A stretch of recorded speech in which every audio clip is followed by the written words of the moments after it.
Бүгүн 22-июль 2021-жыл. Биз моргто жүрөбүз. Апам 19-июль күнү эртең менен вакцинация алып, үйгө келген. Жакшы эле жүргөн. Кечке чейин жакшы эле жүрдү.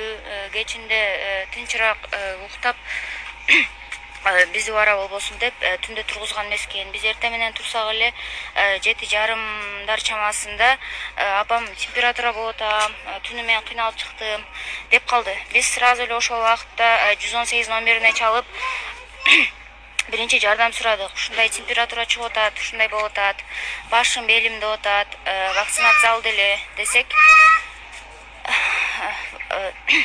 вакцинация алды элек десек, парацетамол ичкиле ошондой болот деп коюшту. Андан көп өтпөй эле бизде дагы температурасы түшпөгөндөн экинчи ирет 118ге байланышты. Дагы деле температурасы түшпөй эч кандай жардам болбогондуктан парацетамол, аспирин, ибупрофен, терафлуицин деди. Аны алып келип бердик. Эч кандай жардам берген жок. Андан кийин 103кө скорый помощька чалдык. Скорый помощька чалсак биз скорый помощька чалсак после вакцинации биз кабыл ала албайбыз деп коюшту. Андан кийин биз апамды алып, апам уже температурасы көтөрүлгөндөн айла жок частный частный медцентрге алып барганга туура келди. Ал жака алып барып апама витамин, давлениясы аябай низкий болуп кеткен экен, капать этип, давлениясы бир аз көтөрүлүп калган.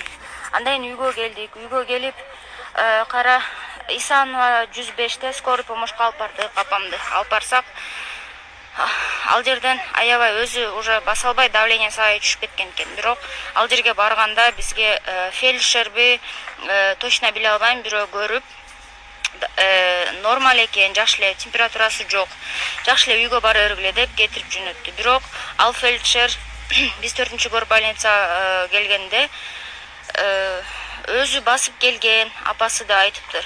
Бирок биз эси ушунчалыкка барып камераны дагы ачканга туура келет. Андан кийин үйгө келип, апам жатты кечке. Уже медцентрден келдик, частный 1-2 саат өтпөй скорый помощька кайрылдык. Ал жардам берген жок. 103кө чалдык, вообще трубканы алышкан жок. Андан кийин уже аябай тяжело болуп, апам денелери муздап, уже буттарына кичине көк түшүп, уже давлениясы аябай низкий болуп кеткен экен. Кулагы укпай, тили уже чулдурай баштады. Эч кандай эч нерсе кыла албай, айла жок дагы Исанова 105те скорый помощька алып бардык. Алып барсак, ал жерден сразу эле состояние аябай тяжело экен деп эле скорый помощь менен 4-горбольницага алып келишти. Андан кийин 4-горбольница келгенде аябай кыйналып атты. Апам кыйкырганы бул жакка чейин 3 саат кыйкырды, бизге эч жан коридордо турдук, угулуп атты, бирок эч нерсе колубуздан келбей, эч нерсе кыла албадык. Врачтардан үмүт этип, алар врачтар эч мындай тыш жата албай атат деп байлап коюштур, көрсө ошон үчүн кыйкырып атышкан экен. Андан кийин вакцинация алардан мурда апама заставлять этип, апам соцфонддо иштейт. Заставлять этип кечке чала бергенден апам айла жок вакцинация алган. Апам Жалал Абад областына караштуу Каракөл шаарынан болот. Бул жака отпуска учурунда Бишкек шаарына келген. И тем более азыр отпуска учурунда эч кандай вакцинация ал дегенге алардын акысы жок эле. Айла жок заставлять эткен айынан Каракөл шаарынын соцфондунун начальниги Капалбаев Мамбет апама кечке чалып алгының, вакцинация алгының. Сен мен иштен кетиргиң келип атабы, эмне кылгың келип атат деп ошентти.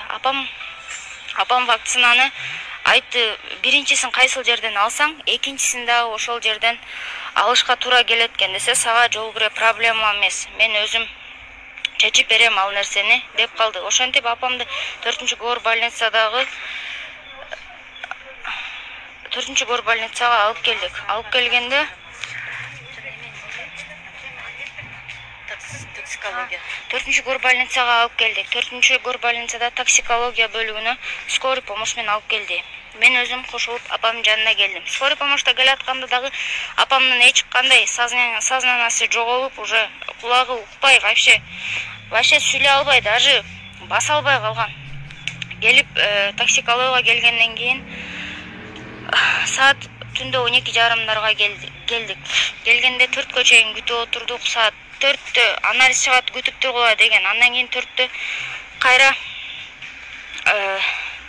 бара бергиле, эртең менен келгиле деп, азыркыга чейин апамдын анализи чыга элек. Анан биз күтүп турсак, врач чыгып, апаңарды байлап койдук. Ушундай эч кандай жата албай атат деп, бизге чыгып, кирип, жолугуп, кайра кирип кетти. Ошондуктан чоңдордон калыстыкты суранабыз. Ушул ишти жакшылап чечип, ким күнөөлүү экенин табып, ушундай билип берсеңиздер. Врачтардын шалакылыгынан ушинтип апам жакшынакай жүргөн, эч жери ооручу эмес. Ошо 19 күнү вакцина алып, бүгүн 2 саат мурда 22-синде өтүп кетти уже. Урматтуу туугандар, биз жана ГКМбын астына жана талап кылып чыккан Манас Кадыров темир жолдун жанагы немеси, мынакей факты менен Талант Ишенбекович, мунун водители, мынакей факты. Мунун водители.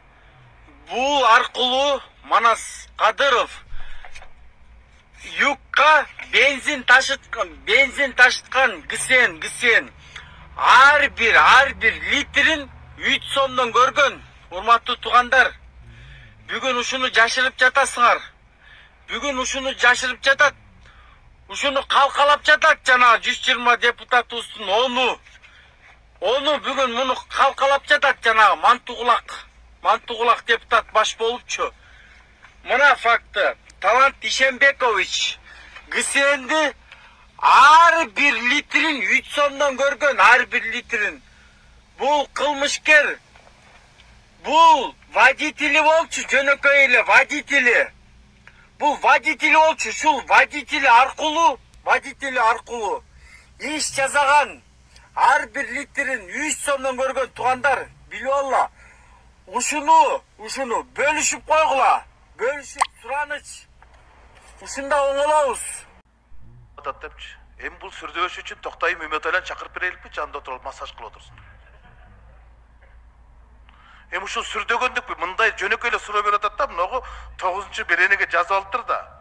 Министрлер кабинетинин мүчөсү мамлекеттик сыйлыгы бар болсо камакка алынышы мүмкүн эмес депчи. Бул не деген? Түркөйлүк.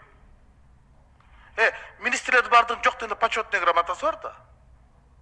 Акылбек Жапаров Кыргыз Республикасынын экономикасы эмгек сіңірген, алардын бирөөнү да камакка албай турган болсок, ана кантип анан коррупция менен күрөшөсүңөр? Ана президенттин макулдугу менен гана жоопкерчиликке тартылат дейт. Биздин депутаттарды алып бара эле камап атасыңар го, эч кандай жоопкерчилик макулдугу жок эле. Бир отоланда министрлер кабинетин кызыл китепке эле киргизип койбойкпу? Сейрек кездешүүчү жаныбарлардын жанына жазып койбойкпу? Сейрек кездешүүчү адамдар деп. Буларга кол тийгизгенге болбойт, сөз тийгизгенге болбойт. Булар акыркы экземплярлар. Урматтуу кыргызстандыктар, баарыңыздарга белгилүү, дүйнөдө вакцинация маселеси боюнча абдан чоң суроолор, абдан чоң маселелер козголуп жатат. Ошонун ичинде кээ бир мамлекеттер андан отказ кылышты. Кээ бир мамлекеттер болсо колдоп атат. Ал эми биз кыргызстандыктар кыргыз элинин келечеги үчүн деп дайыма момундай жасалма иштерге катышпай, түптүү иштерди уюштуруп, түптүү иштер менен келаткан эл катары вакцинациядан отказ беребиз. Вакцинация жасалбасын Кыргызстанда. Ошол Нобель сыйлыгынын лауреаттары дагы 2 жылга чейин оорулуп алып, дүйнөдөн кайтышы мүмкүн деп атышат.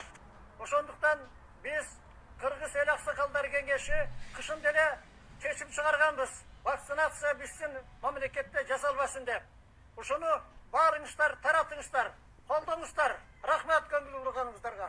Biz vaksinatsiyaga qarshimiz. Biz Vaksinatsiyaga qarshimiz.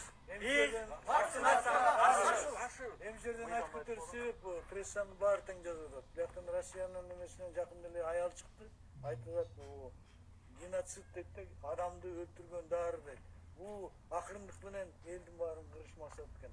Бул масондордун немеси дейт, ошону элдер түшүнүп атаса, алып бекер. Кийин анан өзүңөр өкүлүп калып алат. Vaksinasiyaga жол жок. Vaksinatsiyaga жол жок. Vaksinatsiyaga жол жок. Vaksinatsiyaga жол жок. Laboratoriyadan ötpөгөн тууралуу сүйлөп коюштар. Так, урматтуу мекендештер, бул вакцинация маселеси азыркы учурда дүйнөлүк жанагы глобалисттердин кылыгы болуп атат. Чын айтканда муну кесипкөйлөрдүн баардыгы жанагы врачтар, экологдор, дагы эмне дечилер ошо вирусологдун баардыгы тең айтып атат. Баардык жерде айтып атат. Орусиядан айтышып атат. Эч кандай өлкөдөгү учурдагы кыймыл аракеттеги мыйзамдардын эч бири буга жол бербейт. Тем более мондай оору сыркоо жүрүп аткан учурда вакцинаны алуу баардыгына каршы келет экен. Ошондуктан азыркы учурдагы маалыматтык согуш учурунда бул азыркы маалыматтарды бираз гана кичине териштирген адамга баардыгы ачык айкын түшүнүктүү болуп атпайбы? Түшүнүктүү болуп атпайбы? Бул жанагы глобалисттердин дүйнө элин кыскартуу программасынын алкагындагы эле жасалып аткан иш экендиги. Ошондуктан биздин ошого жол берип, ошого жардам берип аткан биздин адашкан күчтөрдүн алдоосуна кирбейлик. Мен өзүмчө пикиримди айтып коеюн. Бул жерде биздин Кыргыз Республикасынын мыйзамы боюнча лабораториядан өтүп, тастыкталган маалыматты, тастыкталган нерсе менен вакцина жүрүш керек болсо да. Бул биздин лабораториядан өткөн эмес. Кече жакында алып келип алып, мына мугалимдерди, медиктерди кыйнап өткүзүү маселеси башталды. Бирок ким кепилдик берет деген суроо бар да. Кайсыл вирусолог биздеги лабораториядан өткөн, мына биз ушул жерде мындай эксперимент кылдык деген сөз жок. Бул законго дал келбейт, азыркы мыйзамга да дал келбейт да. Мына ошон үчүн аксакалдар бул жерде уюшуп аткан элдик долбоордун мыктылардын бардыгы вакцинацияга каршы болуп атканы ошол. Негизи мыйзам чегинде иш алып барыш керек. Мыйзамды биз сыйлашыбыз керек. Аттуу баштуу лабораториядан өттү. Кыргызстанда мынча кишини биз мындай экспериментальный өткүздүк. Биз мындай салганда кролик эмеспиз кыргыздар. Мисалы мен каршымын.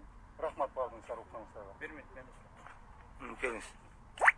Урматтуу кыргыз элим, вакцинациялык иш азыркы жүрүп атканга өзүңүздөрдүн жашооңуздарга балта чапкыңыздар кезде, эртеңки Кыргыздын келечегине, урпактарга балта чап жашообузду жок болуп кетүү маселесин туура көрүп, туура чечим кабыл аласыңыздар. Ар кимиңиздердин өзүңүздөрдүн укугуңуздар.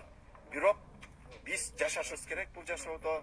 Эртеңки күндө өзүбүздүн элибизди, жерибизди, эртеңки бала чакабызды, небере чеберибизди сактап калыш үчүн азыркы күндө биз күрөшкө чыгышыбыз керек. Вакцинацияга мен каршымын.